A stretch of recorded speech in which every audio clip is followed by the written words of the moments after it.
A porta da casa familiar bateu com tanta força que as janelas tremeram. Meu pai apontou o dedo para o meu rosto vermelho de raiva e gritou sem hesitar: "Você não é mais meu filho, seu pervertido, saia daqui agora." Com a mochila nas costas e o coração despedaçado, eu, Rafael Costa, de 21 anos, saí para a noite fria de uma aldeia perto de Braga sem olhar para trás enquanto minha mãe chorava baixinho na cozinha sem coragem de me defender. A chuva caía forte molhando o meu casaco fino e eu caminhava pela estrada escura sem destino certo, apenas o eco daquelas palavras na cabeça. Tinha confessado tudo na véspera depois que o meu irmão Carlos me viu beijando o namorado secreto num café em Braga e correu para contar ao pai. António Costa, homem rigoroso católico praticante, não aceitou nunca. Para ele, ser gay era pecado contra Deus e contra a família. Toda a aldeia ia falar mal de nós. A mãe Maria tentou intervir, mas o olhar dele calou-a. Sofia, a minha irmã mais nova, ficou calada no canto da sala com os olhos baixos, talvez com pena mas sem força para ajudar. Agora eu estava sozinho na estrada com 50 euros no bolso e uma mala com roupa pouca. Parei num abrigo de autocarro molhado até os ossos e pensei na infância, quando o pai me levava para pescar no rio e dizia que eu era o orgulho dele. Tudo isso desapareceu num instante. O frio entrava nos ossos, mas o frio maior era dentro do peito, o medo de não sobreviver, a vergonha de ser quem sou. Decidi ir para Lisboa, onde ninguém me conhecia, onde talvez pudesse recomeçar. Apanhei o primeiro autocarro ao amanhecer, pagando o bilhete com o pouco dinheiro que tinha. Durante as horas de viagem revivi cada momento da discussão, o pai a chamar-me nomes, o irmão a sorrir satisfeito como se tivesse cumprido um dever. Cheguei a Lisboa à tarde, cansado, faminto e perdido, na estação de Santa Apolónia. Caminhei pelas ruas do centro sem saber para onde ir. Encontrei um albergue barato perto do Rossio, mas só podia ficar 2 noites. Passei o dia à procura de trabalho, qualquer coisa. Um café aceitou-me para lavar pratos por baixo da mesa sem contrato. À noite, deitado na cama estreita do albergue, chorei em silêncio. Pensava no que a família diria aos vizinhos: Rafael fugiu, é um pecador. Mas no fundo eu sabia que a decisão de sair tinha sido a única possível. Não podia viver uma mentira. No dia seguinte, o gerente do café despediu-me porque um cliente reclamou que eu era estranho. Voltei à rua com a mochila e dormi num banco do jardim perto do Tejo. A polícia acordou-me de madrugada e mandou-me embora. Caminhei até ao bairro Alto, onde ouvi falar de uma casa de acolhimento para jovens em dificuldade. Lá cheguei exausto e contei uma versão resumida da minha história. Uma senhora bondosa deu-me cama e sopa quente. Pela primeira vez em dias senti um pouco de calor humano.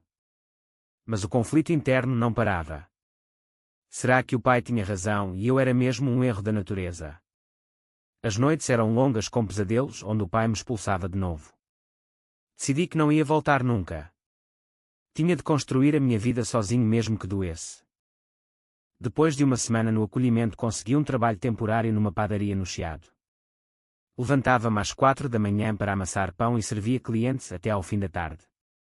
O salário mal dava para o quarto partilhado que aluguei num prédio antigo em Alfama. Os vizinhos olhavam-me de lado, talvez pressentindo a diferença, mas eu mantinha a cabeça baixa. Um dia, ao entregar pão a um cliente regular, um homem chamado Miguel Santos sorriu-me e perguntou se eu estava bem. Era a primeira vez que alguém me via de verdade desde a expulsão. Conversámos brevemente e ele deixou o número de telefone caso precisasse de ajuda. Não liguei logo. O orgulho e o medo ainda eram fortes. Mas à medida que os dias passavam, o dinheiro escasseava e a solidão apertava. Uma noite liguei-lhe. Ele convidou-me para um café. Falámos horas. Miguel era professor de história e entendia de lutas internas. Contou-me que também tinha enfrentado preconceitos na família. Pela primeira vez senti que não estava sozinho no mundo. Mas o preço da minha escolha era alto. Cada euro ganho lembrava-me do conforto que tinha perdido. Cada noite no quarto frio trazia memórias da casa grande em Braga. Decidi que ia estudar à noite para ter um futuro melhor. Inscrevi-me num curso de marketing online grátis. O caminho era longo, mas pela primeira vez tinha um plano. O pai pensava que me tinha destruído, mas eu começava a renascer das cinzas. No final desse primeiro mês em Lisboa, eu já tinha um emprego fixo como assistente numa pequena agência de publicidade. O salário era baixo, mas suficiente para sobreviver. Miguel tornou-se meu amigo e apoio. Ainda não sabia que ele seria muito mais. A dor da expulsão ainda queimava, mas a raiva começava a transformar-se em força. Eu pagava o preço da verdade todos os dias, mas valia a pena. Com o emprego na agência de publicidade em Lisboa, a rotina estabilizou, mas o vazio interior persistia. Acordava cedo e ia trabalhar, suportava olhares curiosos dos colegas que murmuravam sobre o meu sotaque do norte e voltava para o quarto partilhado exausto. Miguel Santos, o professor que conheci na padaria, tornou-se presença constante. Encontrávamo-nos aos fins de semana para passear junto ao Tejo ou tomar café no Príncipe Real, onde o ambiente era mais aberto. Ele falava-me da história de Portugal, das lutas pela liberdade, e eu via paralelos com a minha própria luta. Um dia confessei-lhe tudo sobre a expulsão. Ele ouviu em silêncio e depois disse que o amor próprio era a maior vitória. Aquelas palavras ficaram comigo. Comecei a estudar marketing à noite no computador velho que comprei em segunda mão.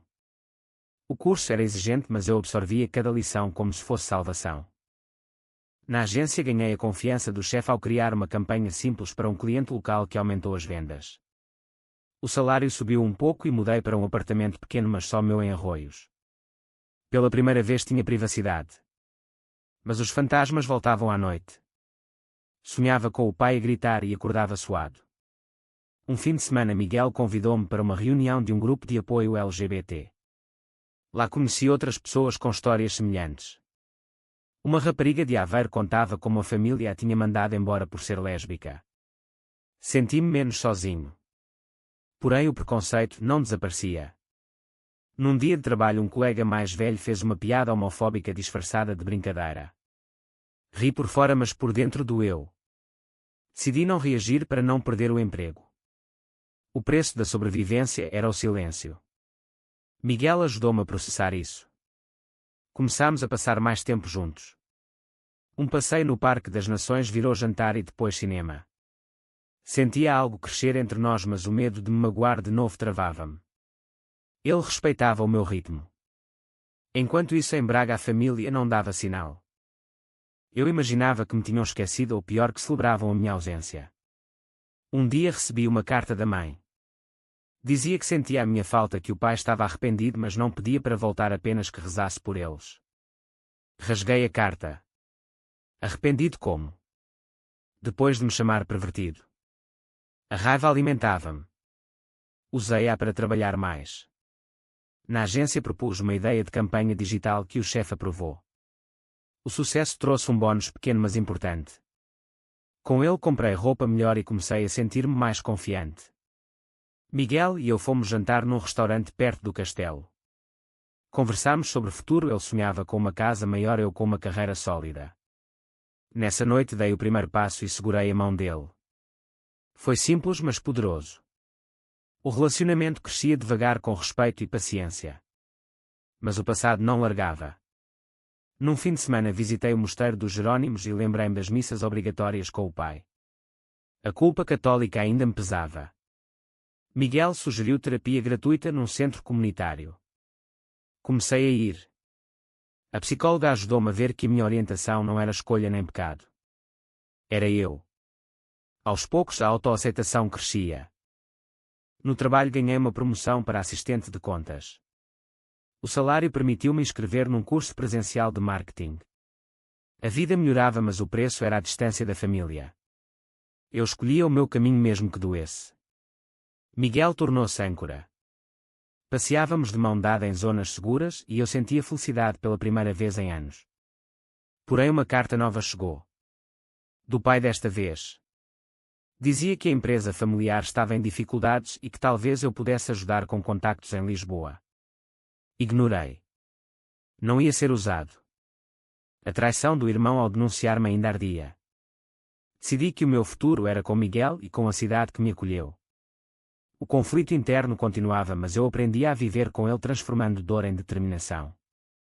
10 anos passaram desde a noite da expulsão. Eu, Rafael Costa, agora com 31 anos, era dono de uma pequena agência de marketing digital em Lisboa especializada em campanhas inclusivas para marcas que apoiavam diversidade. O negócio cresceu graças a clientes que valorizavam a minha história pessoal contada em entrevistas discretas. Vivia num apartamento moderno no Parque das Nações com vista para o Tejo.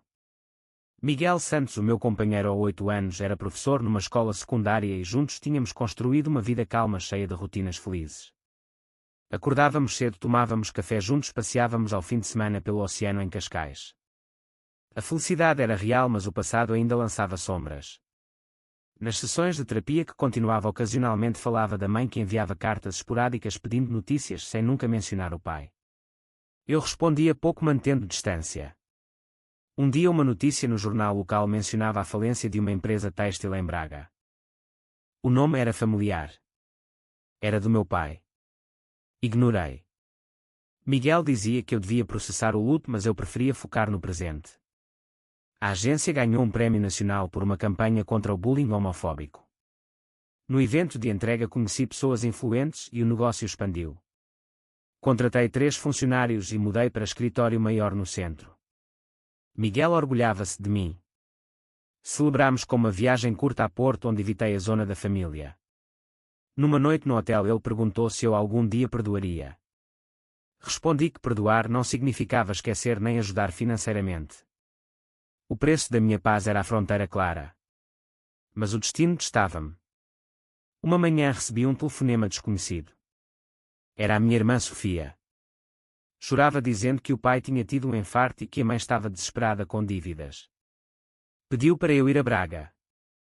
Recusei educadamente, mas o tremor na voz dela ficou comigo. Dias depois uma carta da mãe chegou com fotos antigas e um pedido humilde de ajuda médica. Mostrei a Miguel. Ele sugeriu que pensasse com calma. O conflito interno voltou forte. Parte de mim sentia pena da mãe que nunca me agrediu, só ficou calada. Outra parte lembrava o silêncio dela quando o pai me expulsou. A sociedade portuguesa ainda tinha preconceitos, embora mudasse. Nos jornais lia-se sobre casamentos iguais, mas em aldeias como a minha o estigma persistia.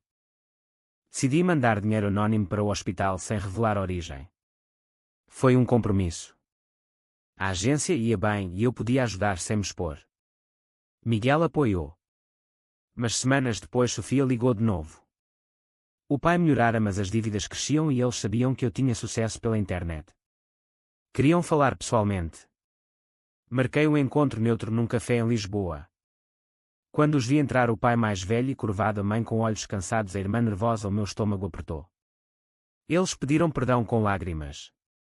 O pai disse que errou, que Deus ensinara a amar. A mãe abraçou-me. Eu fiquei rígido.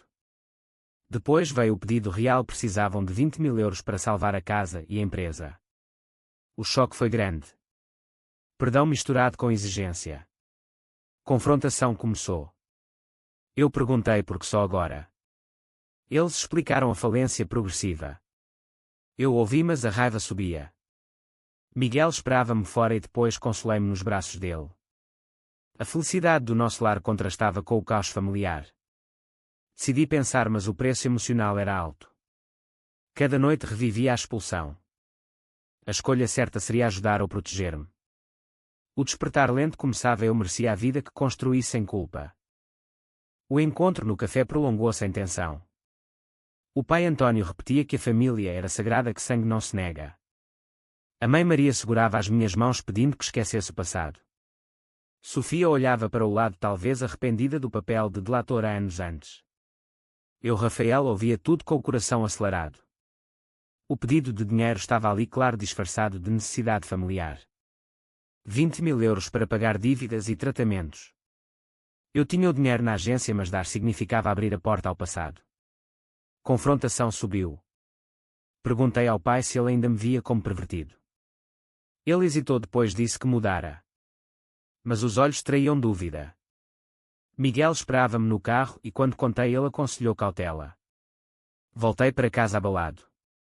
Nessa noite discutimos longamente. Ele dizia que ajudar não era fraqueza, mas eu via manipulação. No dia seguinte a irmã ligou insistindo.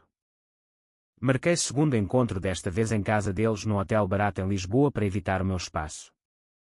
Lá o pai mostrou papéis de dívidas, o médico confirmou problemas de saúde. A mãe chorou contando como a aldeia os isolara depois da minha saída, como se a culpa fosse deles. Senti pena, mas também raiva pela hipocrisia. Revelação veio quando Sofia confessou que fora ela quem me denunciara por ciúmes da atenção que eu recebia. Traição profunda. O preço da verdade doía mais. Eu expus o meu sucesso como resultado de anos de luta sem eles. O pai baixou a cabeça pela primeira vez.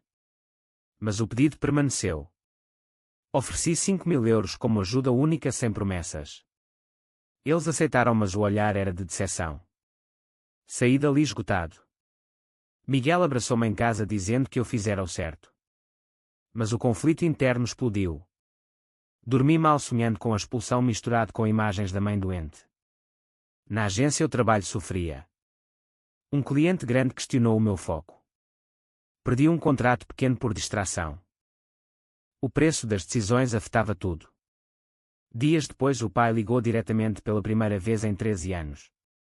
A voz rouca pedia mais dinheiro prometendo reconciliação total. Recusei. A confrontação telefónica foi dura. Ele acusou-me de egoísmo, eu lembrei o abandono. Desliguei tremendo. Miguel sugeriu terapia conjunta, mas eu precisava de tempo. A sociedade pressionava com frases como família é família, mas eu via que família escolhida era Miguel e os amigos. Uma noite em casa com ele a ver o pôr do sol no terraço falei da possibilidade de cortar laços definitivos. Ele apoiou qualquer escolha. O despertar crescia, eu não era mais o rapaz expulso, era o homem que construíra tudo sozinho. Mas a culpa pela mãe ainda roía. Decidi visitar Braga sozinho para ver a realidade. A aldeia mudara pouco, a casa familiar estava degradada. A mãe abraçou-me com lágrimas verdadeiras. O pai ficou distante. Conversámos horas. Revelações saíram, o irmão Carlos, agora casado, tinha problemas próprios e fora ele quem pressionara pela ajuda. Mais traição.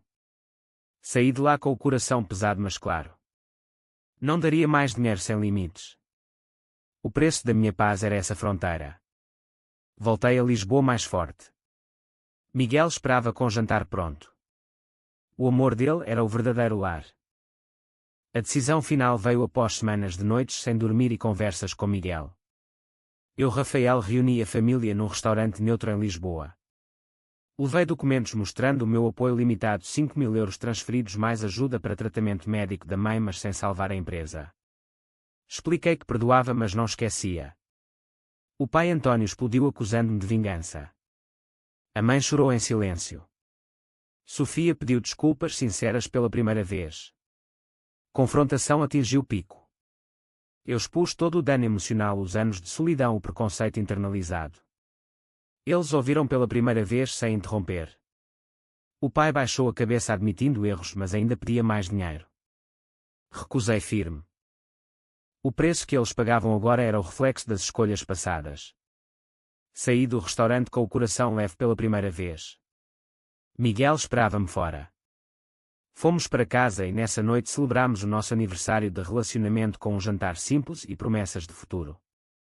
Meses depois a mãe ligou agradecendo o apoio médico e dizendo que o pai aceitara aos poucos.